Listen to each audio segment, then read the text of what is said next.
Welcome to Kenton's videos. Enjoy the video. You begin by securing your data. Back up important files and verify the copy so you can wipe without fear. Once done, create a Windows 11 USB installer with the Media Creation tool on an 8 GB or larger drive. Make sure it completes.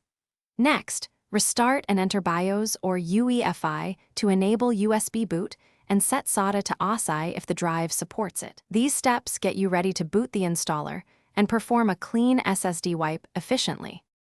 Boot the PC from the USB installer and choose the custom install option so you control partitions. You will see existing partitions for the SSD. Delete each of them until the drive shows unallocated space. This ensures the previous OS, recovery partitions, and boot records are removed. Then select the unallocated space and click Next. Windows will create required partitions and format the drive automatically. Doing it this way guarantees a clean layout and prevents leftover configuration issues. Let Windows complete the installation, enter region, keyboard, and account details when prompted, and make choices for privacy and updates.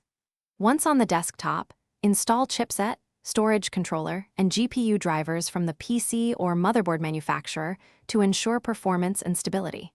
Then run Windows Update to fetch remaining fixes.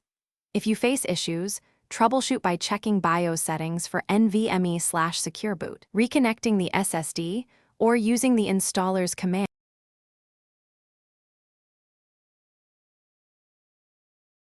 Thanks for watching. Consider subscribing if we helped you.